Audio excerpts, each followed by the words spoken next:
Hello everyone. अच्छा, कल हमने रिडेम्पशन ऑफ प्रेफरेंस शेयर्स हमने शुरू किया था। उसका थ्योरेटिकल एस्पेक्ट सेक्शन 55 मैंने आपको पढ़ाया था।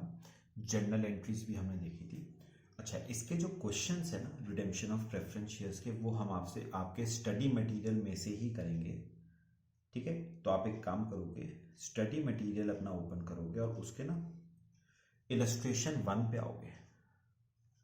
Illustration 1 page number 7.8। Illustration 1 page 7.8। चलो करते हैं। देखो, उसने कहा Hinduja limited had 5008% redeemable preference shares of 100 each fully paid. Company decided to redeem these preference shares at par by issue of sufficient number of equity shares of 10 each. You are required to pass journal entries in the books of the company. चलो heading जरा लिखो, journal entries. पता है, अगर आपको कल याद हो जो जर्नल एंट्रीज मैंने आपको लिखवाई थी, उसमें सबसे पहली एंट्री जो मैंने आपको बनवाई थी वो कौन सी थी? प्रेफरेंस शेयर होल्डर्स को ड्यू करने की। उसमें मैंने आपको दो ट्रीटमेंट बताए थे। पेमेंट प्रेफरेंस शेयर होल्डर्स को पार पे हो रही है या प्रीमियम पे हो रही है, पहले ये पढ़ के बताओ। सेकेंड लाइन पढ़ोगे तो साफ साफ दे रखा है, company decided to redeem these preference shares at par. तो प्रेफरेंस शेयर्स रिडीम पार पे हो रहे हैं, तो ड्यू की जो एंट्री बनाओगे ना वो पार वाली बनाना। क्या एंट्री बन जाएगी आपकी? 8% redeemable preference share capital account debit to preference share holders. 5000 preference shares थे, 100 के हिसाब से 5 लाख के। ठीक है, narration being amount due to preference share holders. ठीक है। अच्छा, अब याद करो मैंने आपको कल क्या बताया था, मेरी बात सुनना। प्रेफरेंस शेयर होल्डर्स को देने के लिए आपको 5 लाख रुपए चाहिए। तो अगले देखने वाली बात आती है, कंपनी के पास प्रेफरेंस शेयर होल्डर्स को देने के लिए ये 5 लाख रुपए आएगा कहां से? वर्किंग नोट बनाओगे सब, वर्किंग नोट बनाओ। लिखो यहां पर, nominal value of preference shares to be redeemed. मुझे बताओ कितने के प्रेफरेंस शेयर्स रिडीम हो रहे हैं? 5 लाख के। तो प्रेफरेंस शेयर होल्डर्स को देने के लिए ये 5 लाख कहां से आएगा? दो तरीके हैं, या तो आप करो fresh issue of shares, be it equity be it preference, या आप यूटिलाइज करो अपने प्रॉफिट्स। तो चलो पढ़ते हैं क्या कह रहा है वो। उसने कहा है, company decided to redeem these preference shares at par by issue of sufficient number of equity shares at par. तो इसका मतलब पूरा 5 लाख किसके थ्रू रिडीम हो रहा है? फ्रेश इशू ऑफ शेयर्स के थ्रू। प्रॉफिट्स के थ्रू रिडेम्पशन नहीं हो रहा है। तो चलो सेकेंड एंट्री, मुझे बताओ कितने रुपए के आपने फ्रेश इशू ऑफ शेयर्स करे? 5 लाख के पार पे। Issue of shares at par की entry, bank debit to equity share capital 5 lakh. Narration being equity shares issued at par, बस। और थर्ड एंट्री में आप प्रेफरेंस शेयर होल्डर्स को क्या कर दोगे? Payment preference share holders debit to bank 5 lakh रुपए। ठीक है, नरेशन लिखो, being preference share holders paid off, being preference share holders paid off. ठीक है, चलो ये आपका question number 1।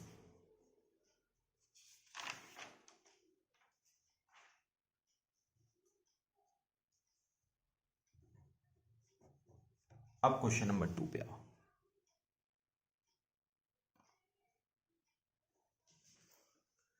Question number 2, C limited had 10,010% redeemable preference shares of 100 each fully paid. Company decided to redeem these preference shares at par by issue of sufficient number of equity shares of 10 each at a premium of 2 per share, pass journal entries। चलो heading लिखो फिर से, journal entries. अच्छा, पहले मुझे देख के बताओ प्रेफरेंस शेयर्स रिडीम पार पे हो रहे हैं या प्रीमियम पे। सेकंड लाइन में लिखा हुआ है decided to redeem these preference shares at par, तो चलो ड्यू की एंट्री बनाओ। क्या एंट्री बनेगी? 10% redeemable preference share capital debit to preference share holders. 10,000 shares हैं 100 के हिसाब से, 10 लाख के। नरेशन लिखो, being amount due to preference share holders. चलो अच्छा, अब अगली बात आती है, प्रेफरेंस शेयर होल्डर्स को हमने 10 लाख रुपए देना है, उनको देने के लिए 10 लाख रुपए आएगा कहां से? वर्किंग नोट लिखो, nominal value of preference shares to be redeemed. कितने नॉमिनल वैल्यू के प्रेफरेंस शेयर्स आप रिडीम कर रहे हो? 10 लाख के। कहां से आएगा कंपनी के पास ये 10 लाख रुपए? या तो ये 10 लाख आएगा फ्रेश इशू ऑफ शेयर्स के थ्रू, या ये 10 लाख आएगा आपका प्रॉफिट्स के थ्रू। चलो पढ़ते हैं क्या कह रहा है वो। उसने कहा है company decided to redeem these preference shares at par by issue of sufficient number of equity shares of 10 each at a premium of 2 per share। तो पूरा 10 lakh fresh issue of shares के थ्रू आ रहा है, प्रॉफिट्स के through कुछ नहीं आ रहा है। चलो एंट्री बनाते हैं, सेकंड एंट्री। मुझे बताओगे हम शेयर्स इश्यू कर रहे हैं पार पे या प्रीमियम पे? 10 रुपए का शेयर 2 रुपए के प्रीमियम पे इश्यू कर रहे हैं, तो एंट्री क्या बनाओगे? Issue of shares at premium की, bank debit to equity share capital to security premium. अच्छा, हम शेयर्स इश्यू कर रहे हैं 10 लाख के।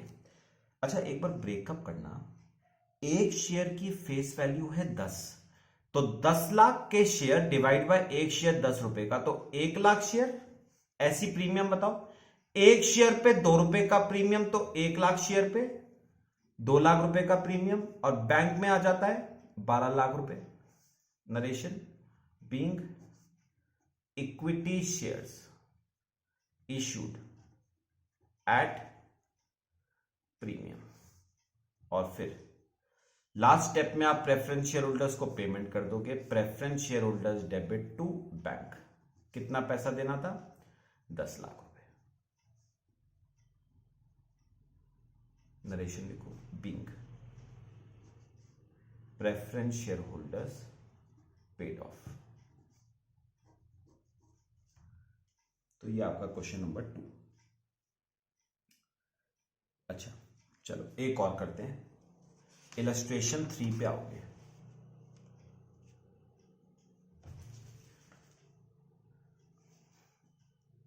देखो question number 3, G limited had 9,010% preference shares of 10 each. Company decided to redeem these preference shares at par. तो preference shares par पे redeem हो रहे हैं by issue of equity shares, pass journal entries। चलो फिर से हेडिंग लिखो, journal entries। First, पहले ड्यू की एंट्री करना, 10% redeemable preference share capital debit to preference share holders. Redemption par पे है, 9,000 शेयर्स 10 के हिसाब से 90,000 के। Narration, being amount due to preference share holders. चलो अब मुझे अगली बात अपने आप बताओगे जरा, प्रेफरेंस शेयर होल्डर्स को देने के लिए 90,000 रुपए चाहिए। बताओ कंपनी के पास ये 90,000 दो तरीकों से आ सकता है, या तो फ्रेश इश्यू ऑफ शेयर्स के थ्रू या प्रॉफिट्स के थ्रू। इस क्वेश्चन में हम रिडेम्पशन कर रहे हैं फ्रेश इश्यू ऑफ शेयर्स के थ्रू, और शेयर इश्यू हो रहा है 9 रुपए पे। तो एंट्री करो, bank debit to equity share capital 90,000। Narration being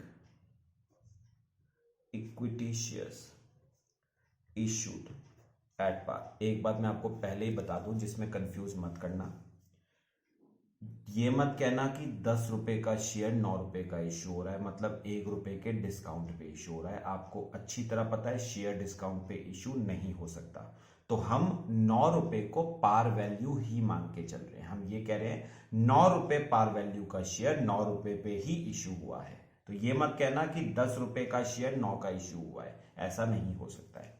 और तीसरा, प्रेफरेंस शेयर होल्डर्स को क्या करोगे? Pay off. तो preference share holders debit to bank, कितना देना था? 90,000 पे करो।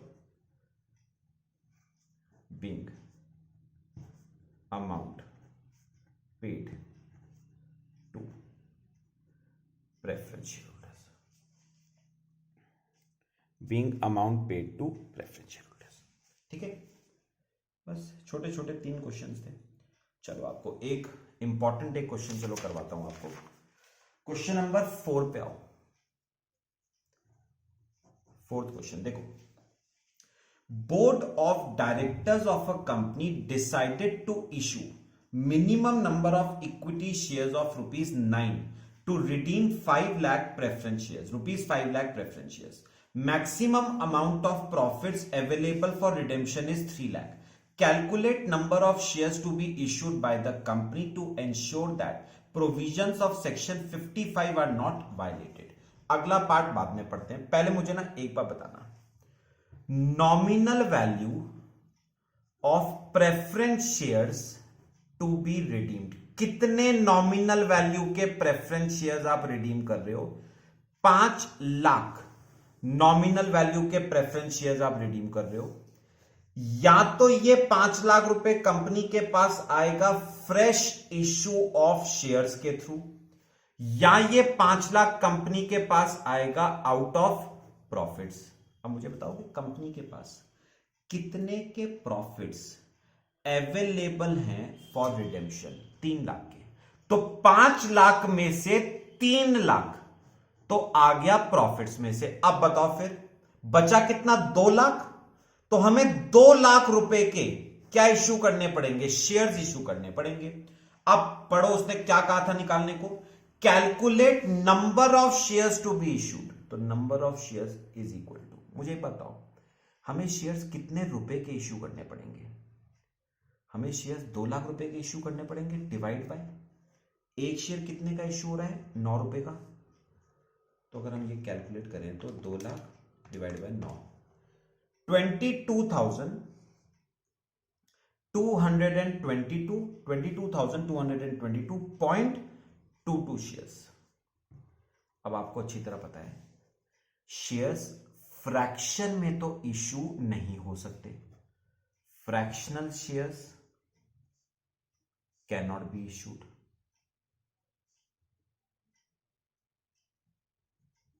अच्छा अब मुझे एक बात बताओ, फ्रैक्शन में तो शेयर इशू नहीं हो सकते। अब या तो 22,222 इशू हो या 22,223 इशू हो। तो मेरे को अपने आप बताओगे सोच के, number of shares to be issued बताओगे 22,222 इशू करोगे या 22,223 इशू करोगे? मैं आपको रीजन दूं। पता है एक प्रॉब्लम है, देखो यहां पर देखो, यहां पर देखो, पता है अगर मैं 22,222 शेयर इशू करता हूं ना 9 रुपए के हिसाब से, तो मेरे पास जो पैसा आया वो आया 1,99,998 प्लस 3 लाख रुपए के प्रॉफिट्स हो गए। तो मेरे पास कितना पैसा आया? 4,99,998। और रिडेम्पशन के लिए चाहिए कितना था? 5 लाख। रिडेम्पशन के लिए चाहिए था 5 लाख। तो कितना रुपए शॉर्ट पड़ रहा है? 2 रुपए शॉर्ट पड़ रहा है। शॉर्ट ज्यादा हो कोई दिक्कत नहीं, कम नहीं होना चाहिए। तो आप 22,222 नहीं इशू कर पाओगे, आपको 22,223 इशू करने पड़ेंगे। अब करके देखो, अगर मैं 22,223 इशू करता हूं 9 रुपए के रेट पे, तो 2,07,000 रुपए तो आया शेयर्स के थ्रू और 3 लाख के प्रॉफिट्स पड़े थे, तो आगे ना 5,07,000 रुपए, और चाहिए कितना था? 5 लाख। तो पैसा ज्यादा अरेंज हो जाए कोई दिक्कत नहीं, कम नहीं पड़ना चाहिए, तो इसलिए मैं 22,223 शेयर इशू करूंगा। अब पढ़ो अगली line, also determine number of shares if company decides to issue shares in multiples of 50। अब सुनो, सोच के बताओगे नंबर ऑफ शेयर्स कितने इशू करोगे अगर कंपनी ये कहती है कि हमें शेयर्स 50 के मल्टीपल्स में ही इशू करने हैं। तो मुझे एक बताओ, ये शेयर्स आ रहे हैं 22,223।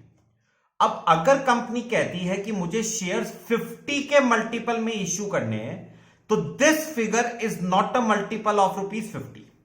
तो आप या तो इशू करोगे 22,200 या आप इशू करोगे 22,250, है ना। 50 का मल्टीपल तो यही दोनों है। तो बताओ 22,200 शेयर्स इशू करें या 22,250। फिर से वही बात, अगर 22,200 करते हो ना, तो पैसा शॉर्ट पड़ जाएगा, और मैंने कहा था पैसा शॉर्ट नहीं पड़ना चाहिए, तो 22,200 नहीं इशू करूंगा, 22,250 इशू करूंगा। ठीक है, चलो एक काम करते हैं, चलो बाकी हम नेक्स्ट क्लास में डिस्कस करते हैं। ठीक है, चलो, थैंक यू।